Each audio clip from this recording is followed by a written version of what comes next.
Slovakia call came through. But anyway, it says here,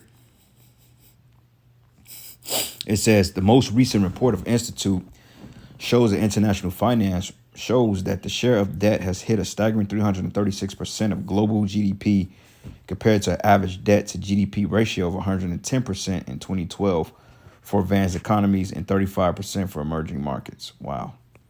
Okay, so it's just a matter of time before the Most High drops this place, man.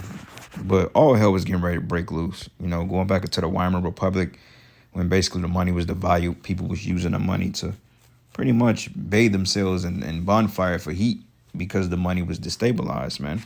Okay, and this is what happens. You have a society that bags their money by nothing, you know. But anyway, the same thing happened in ancient Egypt. Same thing happened in Rome. Okay, Rome's military was spread out too thin, and they started having financial woes. Okay, because the nearest, which was their currency at that time, it didn't hold up to value, man, because the currency became inflated. You know, so get to the point that a day's wage wasn't not necessarily enough to sustain a lifestyle. And we know here in Americans, you know, you Babylonians, you like to have a beyond your mean type lifestyle. Okay, so everybody is mourning, they're complaining. You know, we can't pay rent. Man, my rent is $1,500. No, I live 400 square foot. Well, we told you people that eventually this dollar was going to collapse, man. And what you're witnessing is the collapse of this currency. This is why things are going up. Okay, you have what they call inflation, soon to be hyperinflation, when pretty much things are going to be out of an affordable range, to the point for a one-bedroom apartment, $5 a month in the worst neighborhoods. Shit, in Chicago right now, you're paying like $2,500 for a two-bedroom apartment in a fucked up neighborhood. So you do the math on that. But anyway, this is the book of Genesis 47, in which that will lead to famine, that will lead to riots, that will lead into insurrections, that will lead into successions of states, you know, and it is going to be a bloodbath here, okay? But it reads here, and it says Genesis 47, and I'm going to start at verses let's start at verses 13. It says, and there was no bread in all the land, for the famine was very sore, so that the land of Egypt and all the land of Canaan fainted by reason of famine, okay? Because they had an economic downturn, because the famine came and killed everything. Like the Lord gave Joseph the dream. No, he gave Pharaoh the dream, and Joseph was able to interpret it, okay? And he come up to the conclusion that the Lord was getting ready to bring a famine in Egypt. And Yahweh Bashim Yahushai is getting ready to bring a famine to America as well. Okay, he's going to hit you people right where it hurts, because for one thing, you led by your appetites. Okay, your appetites and your what's the word I'm looking for? Your undisciplined appetites, man. You know, you're not disciplined at all when it comes to money. You know, you people live beyond your means. You max out your credit cards, and then, you know, you don't have a pot to piss or a window to throw it out of, or you robbing Peter to pay Paul just to rob John next week. So it's just got to fall. But it reads here, says, and there was no bread in all the land of Egypt.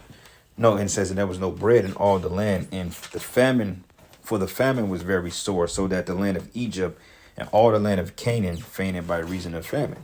And Joseph gathered up all the money that was found in the land of Egypt and the land of Canaan, and the corn which they bought, and Joseph brought the money to Pharaoh's house.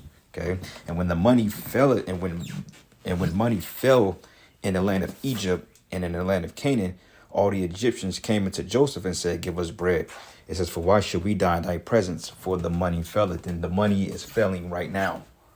Okay, as we're seeing, this U.S. dollar, more debt. We just saw in the national debt clock that $34 trillion in debt, okay, in a global of $300.4 trillion. Okay, that's not, you cannot pay that back, okay? Through lifetime, you would never pay that money back. And you can say, well, won't y'all just print out more money? Well, that's not the point. They can print out money, but where is it being back from? They don't have gold, or they don't have enough in the reserves to cover the money that they're printing. Okay, back in the day, cash, legal tender was given to you, or a certificate. You had a Federal Reserve certificate, which pretty much was a certificate saying that you had an exceptional amount of gold or silver in the bank, okay? Because nobody's gonna be walking around with big ass bars of gold. This shit is heavy, so they did it in exchange for legal tender, which is the paper currency. So when you wanted to buy a high value purchase, it just said you had a pound of gold, because dollar just means measurement. So if you had like a pound of silver, or you had like an ounce of silver, whatever, you can go to the bank with your certificate and say, yeah, I want to take 25. I want to take a pound for I want an ounce of silver, and then you exchange the certificate, and then they would give you the silver in exchange for that, man. Okay, because like I said, ain't nobody is walking around with gold bars in a backpack because it's too heavy, and on top of that you get robbed. So the notes or the certificates wasn't a substitute for that, but they pretty much robbed everybody. So and it reads here, it says, and Joseph said, give your cattle and I will give you for your cattle if the money failed. Okay, so let's go from here to the book of Proverbs, because Esau is unjust. He's an unjust ruler. Okay, and this is what he did. This is the book of Proverbs 28, and it reads here, verses 3. It says, a poor man that oppresseth the poor is like a sweeping rain which leaveth no food. Okay, and Esau is a poor man by nature, but he's oppressing the poor man, which is us, man. Okay, because it don't make any sense. It's like, all right, if you have bad credit or if you don't have the ability to pay, they give you a higher interest rate, which pretty much puts the noose around your neck to hang yourself. But wait a minute, you would think if you couldn't pay, it'll be, things would be a lot cheaper so you can pay. But that's not how this man works. Okay, that's a twisted logic. Okay, well, you don't have a history of paying, so I'm gonna hang you on a line for more money. Like, that don't make sense.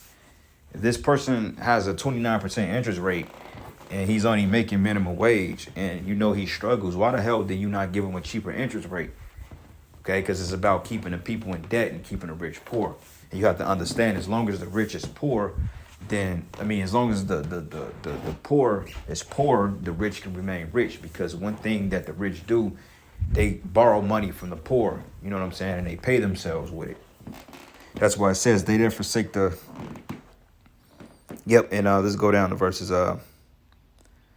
6. It says, better is the poor that walketh in his uprightness than he that is perverse in his ways, though he be rich. Okay, so it's better for us to be poor, understanding the wisdom and knowledge of Yahweh Shem Yahushai, than Esau Edom, than these elites, because they rich and they have all the wealth in the world, but yet these men are ratchet, they're miserable, okay, and they're wicked, they're evil. You see, in the spirit of Yahweh Shem Yahushai is set against the so-called white man and you other nations.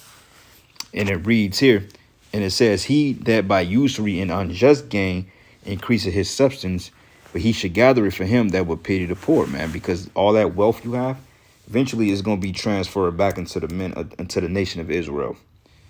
All right. Hold up.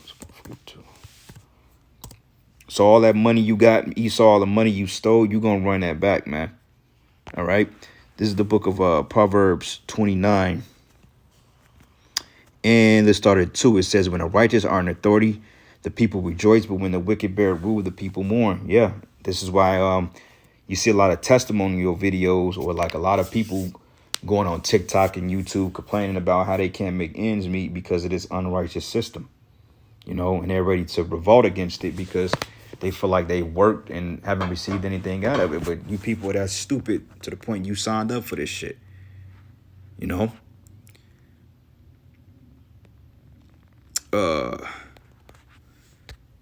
let's go here. Zephaniah 1. And I'm going to start at verses. Let's start at 10. It says, and it should come to pass in that day, says Yahweh Ba'ashim Yahushai, that there should be a noise of a cry from the fish gate, and a howling from the second, and a great crashing from the hills. It says a great crashing from the hills. But howl ye inhabitants of Mektesh, for all the merchant people are cut down, and all they bear silver are cut off. Okay, that's your economic collapse there. Okay, that's when things are set to fail completely. Because like I said, this man, he's chose to oppress the poor, man, and he's defrauded the people. Even us, we're defrauded. We go to work, we work all these hours a week, but yet we only bringing in 40% of our income, because technically Before you get your paycheck, everybody else done got their money off you already. They done already paid taxes out on your money. You already paid the federal government, the state government, employment contributions. You know what I'm saying? Whatever garnishments you may have, child support, and then you may owe taxes. Is to the point like, it's to the point like, damn, how much more can this man continue to take from us? But, eventually the Lord is just going to judge him. Okay, because James 5:1, go to now, you rich men, and weep and howl for your miseries that should come upon you. The rich man is talking about you elites. It says, your riches are corrupted, and your garments are moth eating, and your gold and silver is cankered, and the rust of them shall be a witness against you, and shall eat your flesh as of a fire.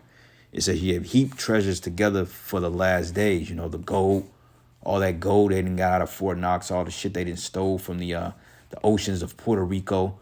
Okay, it was gold over here in America, man. In the oceans, the waters, the vaults, the relics, the raiding of temples, man. The pirates. Esau just stole everything, every goddamn thing, and he's hoarding them for himself. So when the time of the purging come, down in those bunkers where Esau is at, hey, you got all our shit down there. The reserves, everything is underground. Like, you should look at the Swiss vaults of Switzerland, man. How much gold and money that these elites are hoarding that belongs to us. As we always say, that wealth is never destroyed, but it's transferred. So all that gold that they got, hey, the Lord ain't gonna destroy that gold, man. Okay, we gonna get that back, and them heathens, they gonna build our roads with it. We ain't gonna use no fucking Federal Reserve notes in the kingdom, man. That's a slave labor. That's a slave wage. But it reads here, it says, behold, the hire of the laborers who have reaped down your fields, which is of you kept back by fraud, cried in the cries of them which have reaped are entered into the ears of the Lords of Sabaoth. Okay, it says backed by fraud, the birth certificate, the social security card, the Federal Reserve note, all those things are debt thing that is all fraudulent, man. Like I was looking at a video on Redacted, this guy was claiming that he worked for this particular center, helping people get from under the IRS because that's an illegal organization. It's a private-owned entity. How the IRS bullies people into filing a 1044, whatever you call that shit, 1099, or whatever that fucking document is, how they pretty much put you under oath to sign away your rights when you filing a goddamn 1044, whatever it's called, 1099. But in order for you to work a job and pay your bills, you have to by default enter into a legal binding contract with the IRS, which is wicked as all hell. Okay, and the Lord is going to destroy that shit. That IRS, that's a motherfucking yoke of iron, man. Child support, IRS, all that, man. All you devils that run that organization, Yahweh Bashim, Yahweh Shai, Shalak Rayim into you, man, because you've put our people beyond in poverty with those unrighteous decrees. That's why in the kingdom, you ain't going to have a damn thing. You ain't going to have no pot, and you ain't going to have a window to throw your piss out of, man. Okay, you devils are going into pits in the earth. Okay, you're not even going to have a project building in your name, since you want to do away with the Lord's people that way. But it reads, you have lived in pleasure on the earth and been one time, which is undisciplined. You have nourished your hearts as in a day of slaughter, and you've killed, you've condemned and killed the just, and he doth not resist you, man. Okay, and we can't resist you because we're by default bought into this legal binding, or what they consider legal binding with the United States of America, which the IRS is not a part of the United States, nor Title 4D. Okay, the Federal Reserve is not a part of the United States of America. Those are private entities owned by a handful of rich Edomites, man. So every time you pay a bill, every time you in debt, every time you get a paycheck, just know that that's money being put into the pockets. Basically, everything is like one big transaction, and everything is going into the accounts of the elites. Though you may be able to purchase goods and things like that, at the end of the day, all that money that you're wasting is going into the pocket of these elites, man. It ain't going to pay all that back. All right? This is the book of Haggai 1, and I'm going to start at verse 6. It says, you've sown much and bring in little. Yeah, you're working 80 hours a week just to give it all up to fucking rent. Gig work is going to be a thing of the past. And it reads, it says, you bring in little, and bring in little. It says, you eat, but you have not enough. People are complaining like $400 worth of groceries shit back in the 90s would give your ass 2-3 months of food at minimum. Now $400 of grocery, that barely supply your refrigerator in a week. I want to say between bread, cheese, milk, fruit, vegetables, juice, maybe some meat. You already had $200 right there. And I just named like literally 7 items. That's $200 right there. And depending on where you go to get your food, because a lot of people are not shopping at these mainstream markets anymore, but they're going to places like Whole Foods, natural grocers, you know what I'm saying, these health food stores, because they realize that the food here is nothing but chemicals. You know, farmers marketing, that people are growing their own food, you know. But overall, man, you going to look for some grub. You pay, ain't no way in hell. Fuck it. Matter of fact, let's do this real quick. Let's look this up. This is funny. All right, so let's look up McDonald's menu prices. All right, so I would click on it, but I don't know if well, no, I don't think McDonald's will give me a strike. They shouldn't. But let's see something here. Oh, come on, give me a break. Okay.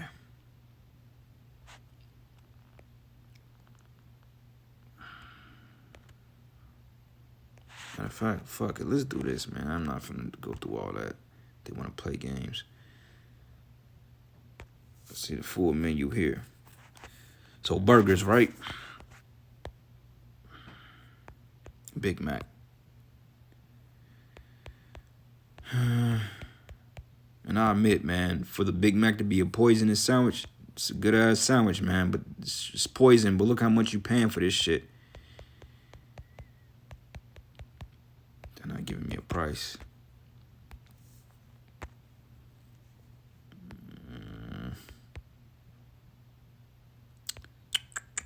See something real quick. Breakfast, burgers. See, they're not giving me any prices. They want you like download the app and all that other stuff.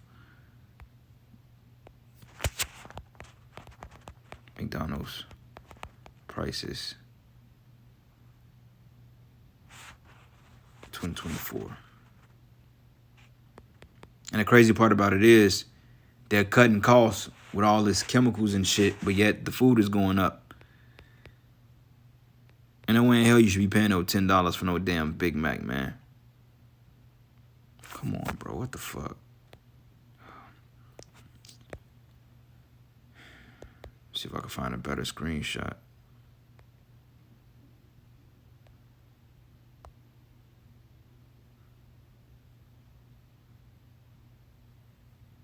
Yeah, I know this can't be right. I know that's probably not the right menu.